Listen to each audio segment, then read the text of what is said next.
Paseantes Literarios, un programa del Grafógrafo, revista de Humanidades y Lengua Castellana de la Universidad La Gran Colombia. En Paseantes Literarios tendremos invitados para que compartan con nosotros sus conocimientos y experiencias en torno a las humanidades. En cada episodio nos adentraremos en los temas más relevantes de la actualidad, exploraremos nuevas perspectivas y enfoques asociadas a las humanidades.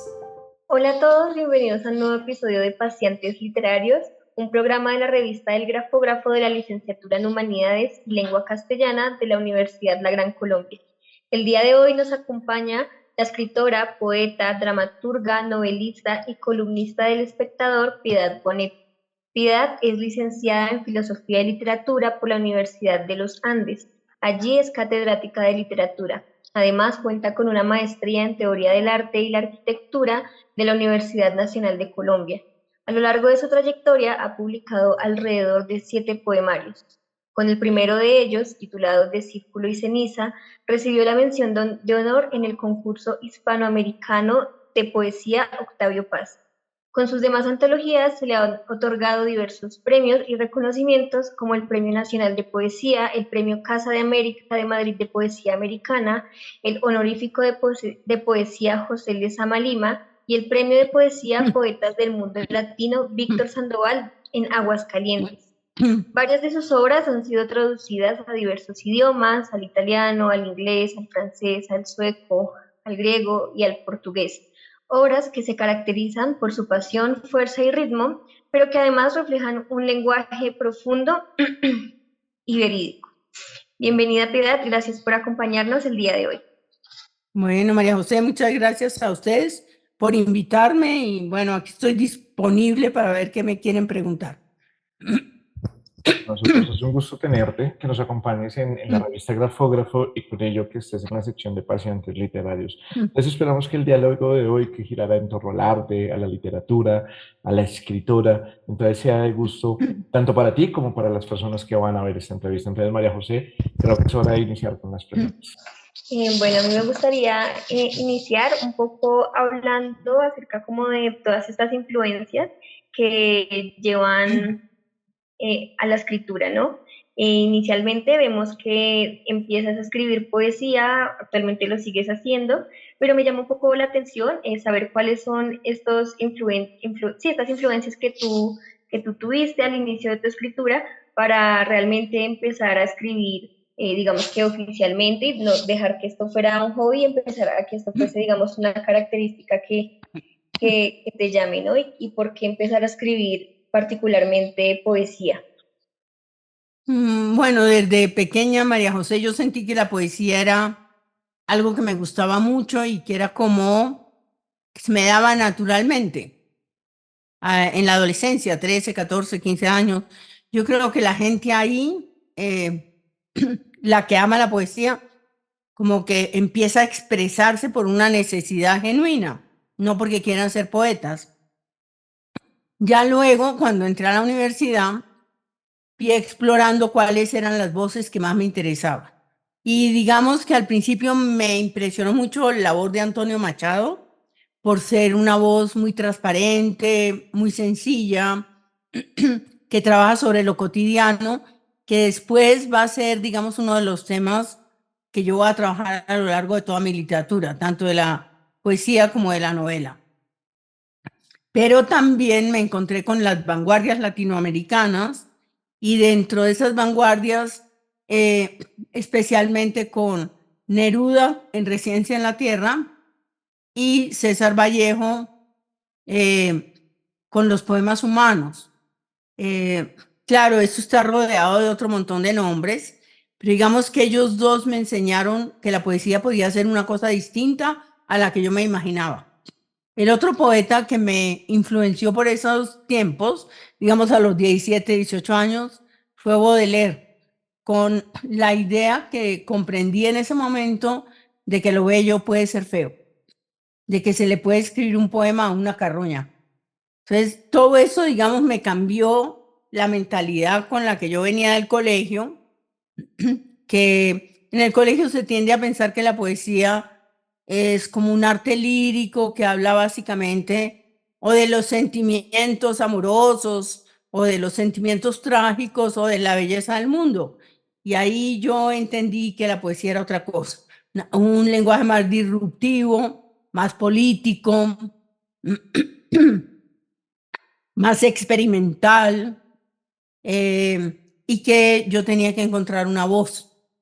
Y eso fue lo que traté de hacer mientras estaba en la universidad.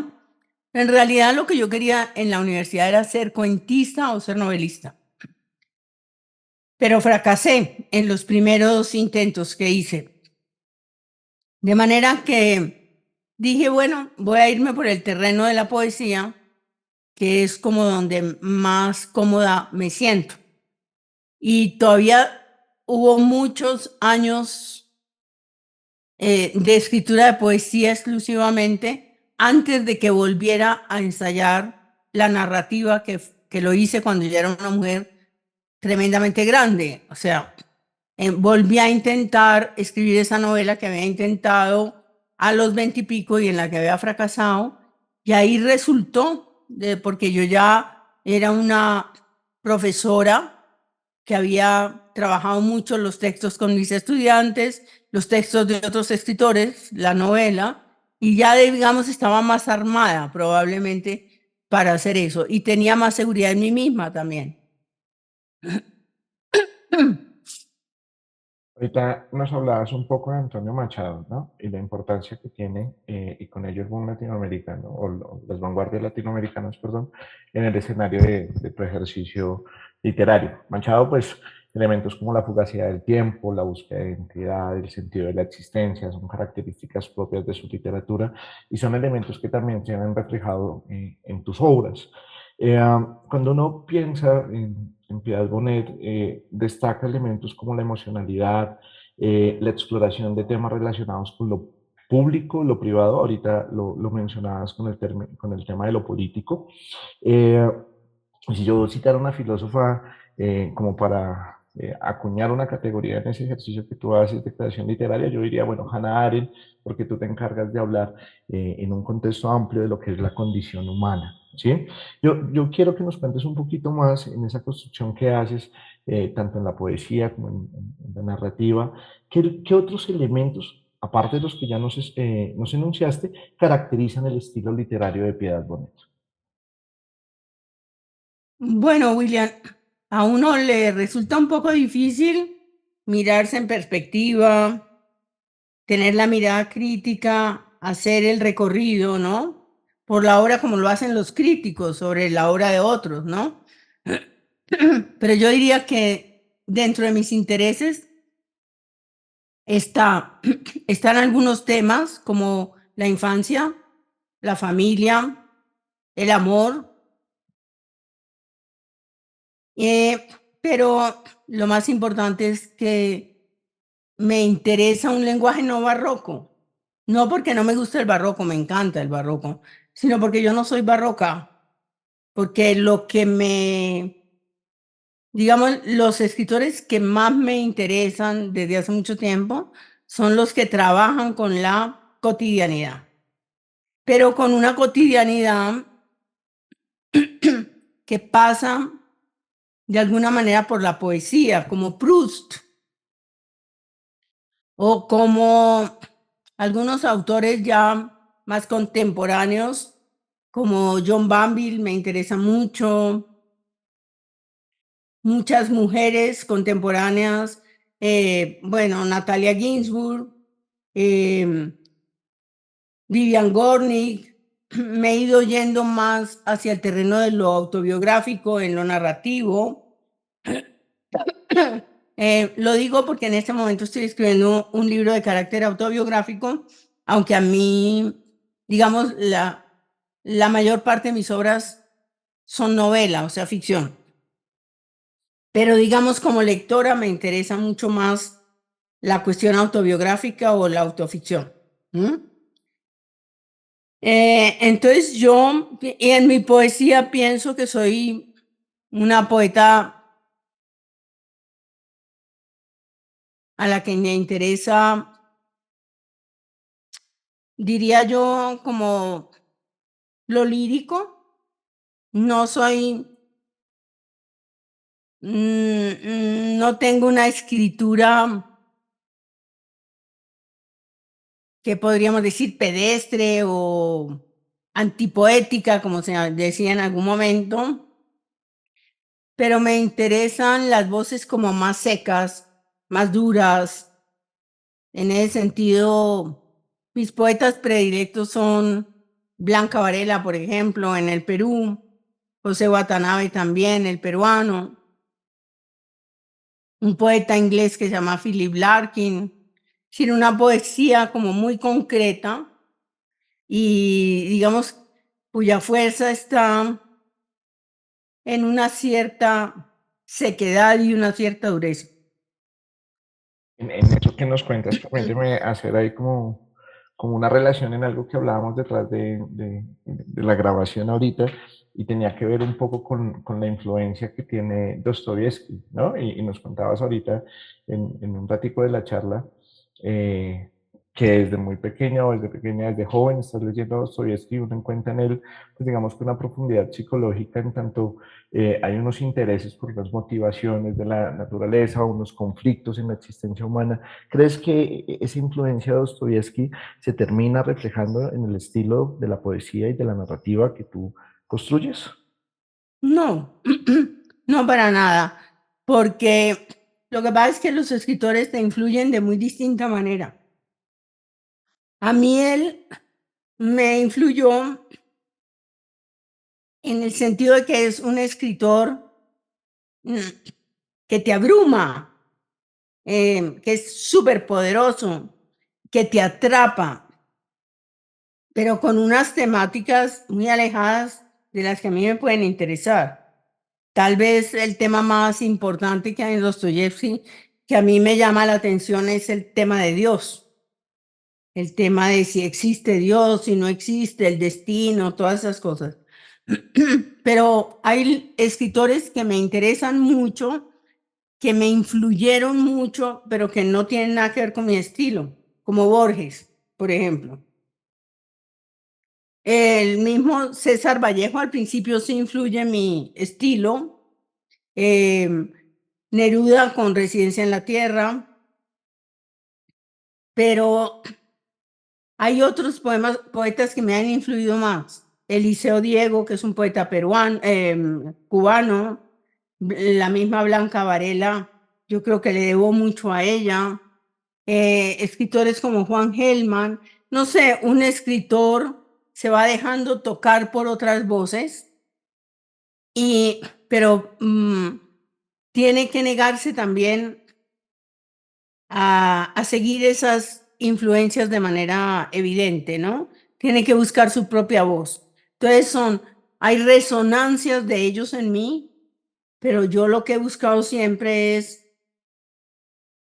cómo expresar lo que necesito expresar con una voz que sea auténticamente mía, ¿no?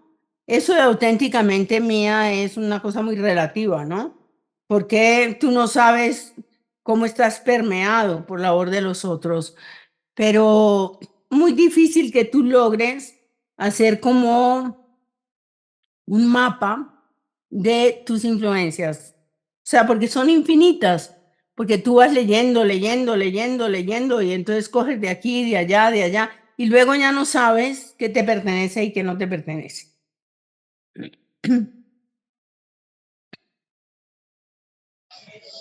Piedad, nos hablabas ahorita de tu influencia por Baudelaire y claramente digamos que desde tu primer poemario de Círculo y Ceniza se ve como toda esta influencia que él crea a partir del flaneur y de todo este concepto que nos hablabas incluso ahorita de la cotidianidad. Y en algún momento leía también que estabas influenciada no solo por Blanca Varela, sino también por Alejandra Pizarnik, y siento que estas dos autoras son como descritas como por esta escritura tan desolada, tan desgarradora, y veo que se crean, digamos, ciertas conexiones y dejan de ser influencias y pasan a ser como personas que en medio de todo uno de pronto admira y uno crea de pronto unos vínculos extraños porque uno conoce a las personas simplemente por medio de la escritura, ¿no? Y la escritura habla y dice muchas cosas y manifiesta otras cuantas más. Entonces yo quisiera saber desde tu experiencia claramente cómo esa escritura llega a trascender más allá de la influencia y más allá de decir como, ay, qué bonito poema, o decir, ay, sí, yo me siento identificada con ella ya. Porque me imagino que en algunas ocasiones te has encontrado con personas que te dicen que tu escritura les ayuda, los motiva, diversas cosas. Entonces, ¿de qué manera crees que esta escritura de verdad trasciende y deja de ser simplemente una influencia y ya? Bueno, pues es que la poesía produce unas conexiones afectivas sumamente grandes.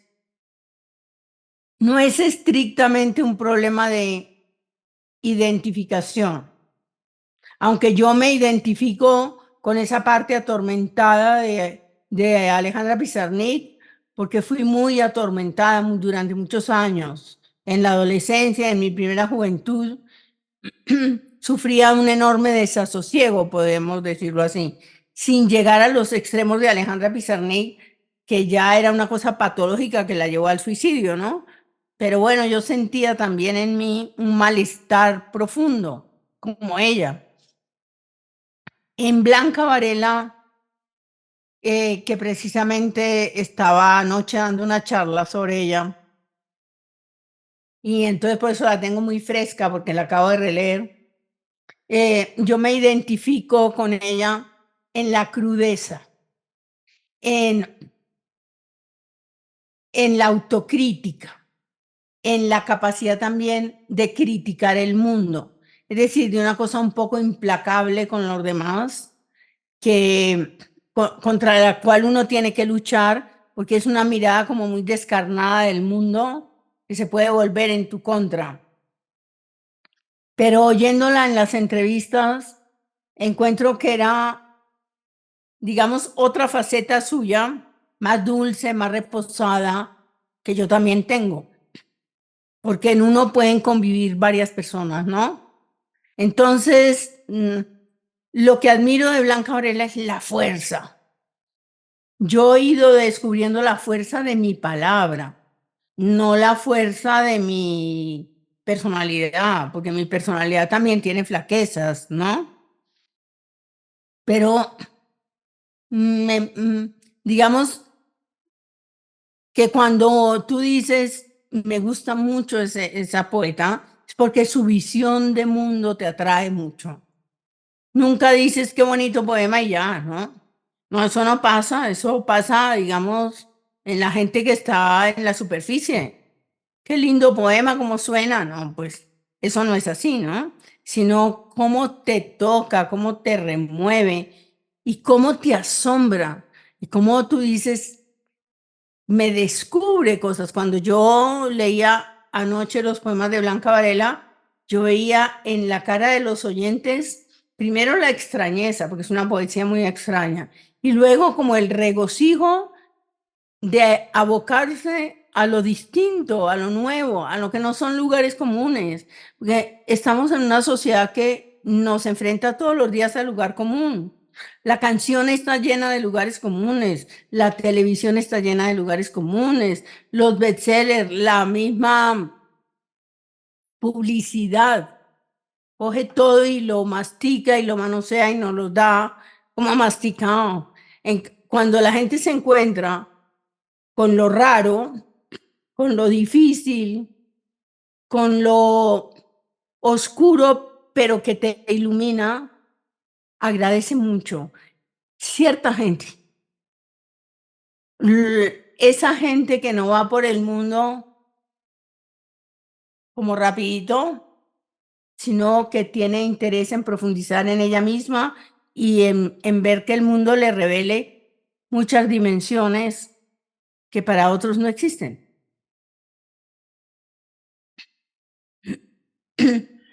Mm, Me parece muy bonito lo que hablas del lugar, ¿no? El lugar común y cómo se nos presentan unos lugares ahorita y de pronto la poesía, cómo nos otorga otros lugares, ¿no? Que podríamos decir incluso que son lugares de enunciación. Y yo creo que desde ahí el ejercicio que usted hace como escritora, leyendo algunos elementos, es la posibilidad de jugar con el lenguaje, crear con el lenguaje, que el lenguaje tenga esa posibilidad de retratar imágenes que son trascendentes para interactuar con un conjunto de emocionalidades, a tal punto que la poesía en usted no solamente se lee como una expresión artística, ¿sí? Sino que volviendo un poco a elementos que usted retrataba también, eh, está metida la complejidad de las emociones humanas, está metida el problema de la acción, está metida el problema del ser en el mundo, siguiendo como esa línea un poco filosófica, ¿sí? Entonces, yo quiero entender un poquito cómo la poesía es un lugar de enunciación para Piedad Bonet. Cómo la poesía se convierte en esa forma de enunciar, de ratificarse en el mundo, en medio de todas esas experiencias que unas pueden ser desgarradoras, otras pueden ser, por el contrario, alegres, unas vivencias diferentes. Entonces, cuéntame un poquito sobre cómo significas ese lugar de enunciación que es la poesía. Bueno, es que es un lidiar con las palabras. Cuando un escritor se sienta, está lidiando con sus emociones, está lidiando con su memoria, está lidiando con sus conocimientos, con su mundo de referencias muy amplio. Yo estoy haciendo esto y no puedo olvidar lo que han hecho otros y lo que están haciendo mis contemporáneos. O sea, un escritor escribe en el tiempo. Y cuando digo en el tiempo, tiene que ver con la tradición a la que pertenece y con lo que hay a su alrededor, lo que está sucediendo. Está influido también por la música, está influido por el cine, está influido por el arte, está influido por la cultura popular, es decir, hasta por la moda está influido, ¿no? Pero su verdadera tarea tiene que ver con el lenguaje. Entonces, el trabajo con el lenguaje no es un trabajo artesanal, como se podría pensar, sino que ese lenguaje está vivificado por las emociones y por el pensamiento. Entonces no es que me quede más bonito y me suene mejor, sino que la música que estamos buscando es la música del lenguaje que hablamos, de la lengua que hablamos, pero es la música de las emociones. De manera que cuando Rubén Darío escribe esos poemas de versos muy amplios, ¿no? Para hablar de, digamos, de la guerra, es porque esos versos le permiten hablar de una realidad específica. No es lo mismo que cuando en un octosílabo, en esos romances, alguien dice, Abenámar, moro de la morería, el día que tú naciste, grandes señales había, porque ese ritmo ligero habla de otra cosa. Entonces tú tienes que conectar primero con el ritmo de las ideas que vas a transmitir. O sea, estás conectado con el lenguaje en todas sus manifestaciones. Y eso es un ejercicio absorbente, agotador y vivificador a la vez, ¿no? Y es sobre todo abocarse a la posibilidad del fracaso permanentemente. Escribir un poema es una cosa que tiene una gran posibilidad de fracaso. Entonces siempre estás en un riesgo. El artista es una persona que está permanentemente en riesgo. Entonces tienes que ser lo suficientemente fuerte para abocar el riesgo del fracaso, que a veces son fracasos injustificados, como sabemos, ¿no? Escritores que hicieron cosas muy hermosas y nadie las reconoció y que incluso pudo llegar a llevar a algunas personas al suicidio, como John Kennedy O'Toole, ¿no? Que no se suicida solamente porque no le publican un libro, pues evidentemente nadie se suicida por eso, sino porque hay una cosa muy angustiada que hace que haya un detonante para la autodestrucción. Entonces, lo que quiero decir es que no se trata de escribir bien, es, escribir es un compromiso vital, ¿m?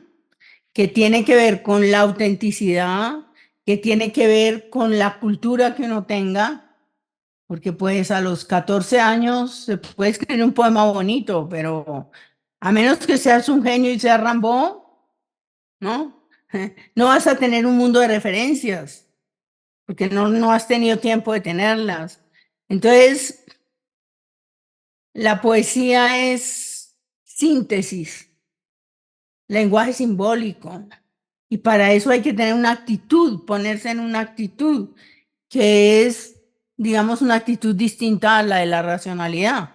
No es lo mismo escribir un ensayo con unas ideas donde hay una rigurosidad distinta a la de la poesía, porque la poesía también tiene su rigurosidad, pero tiene una rigurosidad que no se parece a nada, porque cuando tú dices, no sé, siempre pongo el mismo ejemplo, que es que Miguel Hernández pone, porque la pena tizna cuando estalla. Eso tiene un rigor interno, pero viene de un lado muy oscuro, muy profundo. Entonces, es un lenguaje que se aprende. Es como aprender un idioma. Por eso los niños que no les leen nunca poesía y los adolescentes que nunca leen poesía, y ahora hablando para maestros, eso sí que es, que los maestros tienen terror de la poesía. Los maestros no saben cómo lidiar con la poesía. Ellos mismos no leen poesía, no entienden poesía. Entonces, si tú no lo lees, no la entiendes, no la amas, pues ¿cómo la vas a transmitir? Lo que vas a ponerle al estudiante es cuántas metáforas hay en este poema. Y el pobre estudiante, pues va a odiar la poesía, ¿no? Yo creo que la poesía es para leer en voz alta en clase, para que la comunicación primera sea a través de todos los sentidos y que la racionalidad sea la última forma de llegar a la poesía, pero sí llegar a la racionalidad, que fue lo que hizo el poeta aquí. Hacerlo pensar en cuál fue el ejercicio que hizo. ¿Mm?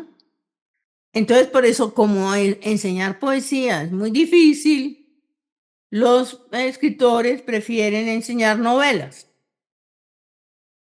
Y el pobre estudiante se queda sin saber de poesía. Cuando yo dictaba clase en la universidad, porque ya no dicto, María José, ya no estoy en la universidad, pues llegaban pensando que la poesía era la poesía de Benedetti. Llegaban los enamorados de la poesía a través de Benedetti. Gracias le damos a Benedetti por haber hecho ese servicio social, ¿sí? Pero llegaban y se sentaban, y ya cuando se enfrentaban a poetas mayúsculos, pues no sabían qué hacer con eso. Y entonces yo lo que tenía que hacer es hacer los mejores lectores de poesía, nada más que eso. Eso era la tarea que yo hacía. Mire que escuchándola con mucho respeto, me acordaba de uno de mis cuentos favoritos, que curiosamente es de Cortázar. Mi cuento favorito de Cortázar es El Perseguidor. ¿Sí? Y hay una de las frases más bonitas que tiene eh, Cortázar ahí, que dice como, siento que esto lo estoy tocando mañana, ¿no? Y te Mm. escuchaba y te relacionaba con esa parte, sobre todo cuando dices que el escritor escribe en el tiempo, pero también es un tiempo que en ese mismo cuento de Cortázar se relaciona como una estación de tren, ¿no? Y hace como la metáfora, pero es un tiempo que está eh, convulsionado, que está ligado a la existencia de la poesía como una forma de expresión de esa existencia que está tocada, ¿sí? Entonces, solamente quería hacer esa semblanza porque hay dos elementos que me gustaron mucho en todo lo que nos decía es, primero, el escritor escribe en el tiempo, y la segunda que me pareció bellísima es, escribir es un compromiso vital, ¿no? Es como una forma de ratificarse en el mundo, como de definirse, de estar, de habitar. Y no es de esas nociones como de lo bonito, y por eso tal vez esa semblanza a Benedetti al final, no es de eso bonito, de eso romántico, de eso cuasi perfecto, sino también desde lo que es realmente la existencia humana y lo que vive el poeta para poder construir poesía. Solamente quería hacer ese comentario chiquitico sin pregunta, porque me acordé de ese cuento y no lo quería dejar pasar. María José. Bueno, hemos visto que llevas una gran trayectoria en la escritura. Eres poeta, novelista, escribiste teatro en algún tiempo, pero quisiera preguntarte cómo ha sido ese trayecto de ser escritora mujer dentro de un ambiente académico de pronto un poco denso, si de pronto has tenido alguna experiencia que haya influido en torno a ello, porque en algún momento investigaba sobre Alba Lucía Ángel y ella decía que ella creció cuando, bueno, no creció ya, su escritura creció más bien al tiempo de los que conocemos en el boom, ¿no? Y decía incluso que se había encontrado en alguna ocasión con García Márquez y que la había, digamos, no la había reconocido como una escritora y hoy día es digamos que dentro de mi entorno, incluso acá en la universidad, es poco conocida. Entonces quisiera saber un poco cómo es ser escritora y ser en especial mujer en este mundo tan académico. ¿Tan académico o tan machista? ¿Sí? La Son dos academia cosas, ¿no? Bueno, no. En la academia es más fácil ser una mujer, ¿no? Pienso. Porque, bueno, hay una especie de respeto, ¿no? Pero ahora que estoy escribiendo este libro autobiográfico, paso por ahí, por mi relación con otros profesores, por ejemplo, que se sentían con derecho a gritarme. Mis jefes alguna vez lo hicieron, o una cosa donde adivinabas una masculinidad muy agresiva. También eso lo viví. Como entré muy joven a ser profesora en la universidad, entre la juventud y ser mujer, me tocó luchar por hacerme un lugar. Ahora, pertenezco a una generación donde las mujeres estábamos conquistando el primero el lugar académico, o sea, íbamos a las universidades. Pero también en el terreno de la poesía no era tan fácil si tú no estabas inserto digamos, en un grupo de poder básicamente masculino. Estaba leyendo, por ejemplo, lo de Blanca Varela, que iba de la mano de Fernando de Cislo, un gran pintor, pero fue amiga de Cortázar, fue amiga de Breton, fue amiga de los surrealistas en París. Entonces, eso te permite ser, lo cual no quiere decir que no haya también una actitud condescendiente. La mujer sí, muy inteligente y muy querida, ¿no? Y le gusta la poesía, a lo mejor buena poeta, pero ¿cuántas no se quedaron en una semioscuridad ahí, no? Blanca es de una generación anterior a la mía. A mí me tocaba ponerme seudónimos masculinos para concursar, porque si no estaba segura de que no me iban a poner en los primeros lugares, por lo menos me iban a dejar por allá entre los 10 primeros, pero no me iban a... Yo siempre me camuflaba. Con eso te digo cómo me sentía, en desventaja. Yo no era una feminista aguerrida, ni muchísimo menos. Yo llegué al feminismo tardísimo. Tampoco soy una militante feminista. Soy una persona con conciencia de mujer y conciencia feminista. Pero no me gusta ninguna militancia. Lo que quiero decir es que no le dedico tiempo a esas militancias. En el fondo sí soy militante, por supuesto. Si tú te das cuenta, durante mucho tiempo, cuando a un escritor colombiano le preguntaban por los poetas del país, los colombianos nunca me mencionaban a mí. Todavía hoy a un poeta le dicen, bueno, y el panorama de la poesía colombiana, entonces empiezan Álvaro Mutis, Cote, si acaso María Mercedes Carranza, que estuvo, digamos, pues en ese puesto importantísimo de la Casa Silva, que tuvo amigos poetas muy importantes, pero todavía hay gente que no nos menciona, algunas poetas. Entonces, ¿qué te digo? Siempre hemos estado luchando, no luchando verdaderamente, sino sintiendo que estamos como al borde de ser desaparecidas. Así es como lo he vivido yo. Debo decir que con excepciones, a mí me sacó un poco a la luz Juan Manuel Roca. No me conocía, hizo una reseña, fue generoso, me puso en un lugar. Entonces, de todas maneras, tú no puedes generalizar, ¿no? Es decir, que todos te han ignorado, no, ese victimismo no quiero. Y yo he contado también con muy buena suerte, porque como decía Blanca Varela, nos ayudan muchas circunstancias. Estar en una universidad de renombre, tener acceso a los periódicos. Sí, cuánta gente seguramente buena no ha quedado marginada por no estar en un lugar donde pueda encontrar unas puertas para hacerse visible, ¿ves? Entonces, hay un elemento que también es azaroso, que también tiene que ver con tu circunstancia. Tiene que ver un poco con la asimetría, ¿sí? Cómo hay unas asimetrías sociales y desde la voz que se tiene, cómo se hacen formas de enunciación. Me acordaba de la poeta Imelda Mina, ¿sí? Una poeta afro, que ya tenía un verso muy bonito que decía algo así como, con afán y desespero van trazando sus caminos con angustias, y queda una tumba bajo el carbonero. ¿Mm?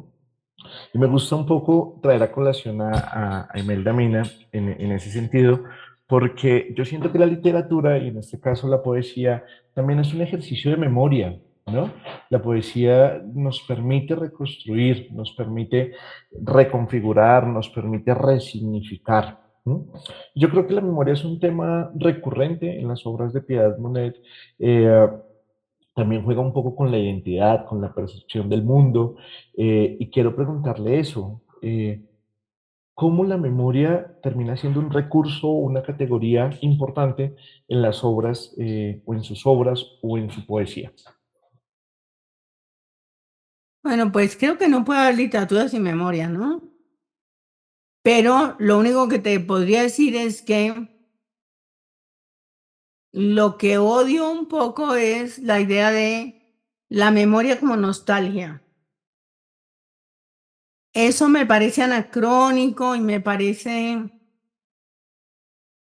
pues, dulzarrón, digámoslo así. Claro, cuando nos remontamos a la infancia hay una nostalgia de la infancia, pero yo creo que hay que hablar de la infancia para hablar de la ahora. No sé, quiero decir que no es la memoria por la memoria, no es traer nostálgicamente cosas que nos sucedieron, sino, pues digamos, descubrir o volver a decir lo que ya todo el mundo sabe, del misterio de la infancia. Entonces es para que el otro que también tuvo su infancia se reconozca en la infancia, ¿no? Y también para subrayar los horrores de la infancia, porque la infancia tiene muchos horrores. Entonces, para sacar las cosas de su mitificación. La infancia está muy mitificada. No más la publicidad, cómo muestra la infancia, como un sitio bueno, donde todo el mundo está comiendo galletas con chocolate, ¿no? O sea, estamos en una sociedad que nos vende unos estereotipos de cosas, entre esos la infancia. Entonces, yo creo que para ser escritor se necesita la honestidad. Y esa honestidad nos obliga a señalar aquello que no es idílico como la gente piensa o como la gente quiere creer, ¿no? Porque un poema sobre la infancia, cualquier persona se imagina que es una rememoración hermosa de la infancia. Pues no, no siempre es eso, ¿no? Es la edad en que descubrimos la muerte, descubrimos la enfermedad, nos preguntamos por la existencia de Dios, conocemos el mal, conocemos la mentira, el poder de la mentira.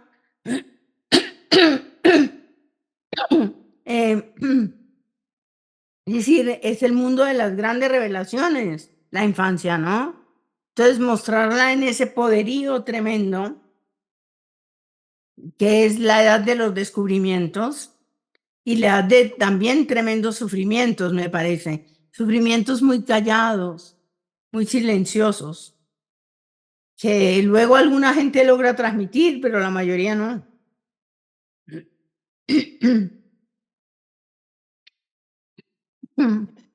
Ligado a todo eso de la memoria, recuerdo una obra que leía que se llama El ausente, de Felipe Botero, y esta obra retrata, digamos que la historia de tres hermanas y cómo cada una de ellas de diferentes edades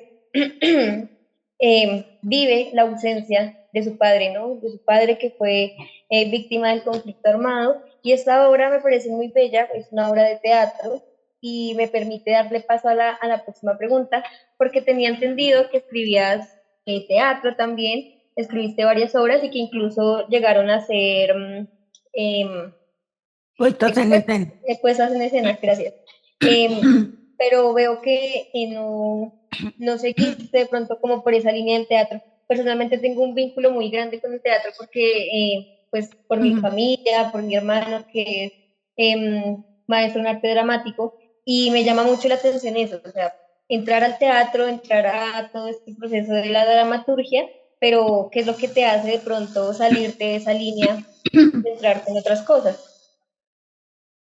Pues que tengo que escoger entre la poesía, la novela, el teatro. Me parece que en lo que soy menos buena es en el teatro. ¿Sí? Entonces, lo que pasa es que tuve el privilegio de trabajar con Ricardo Camacho, con los actores del Teatro Libre. Todas mis obras fueron montadas, fueron escritas para ser montadas.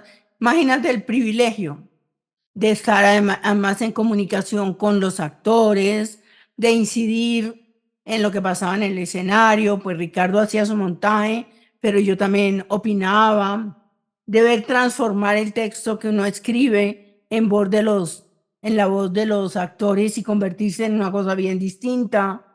Es el mundo de lo colectivo. El escritor es muy solitario, el novelista es muy solitario, el poeta es muy solitario. Allí en el teatro tú estás haciendo una pequeña parte de un todo.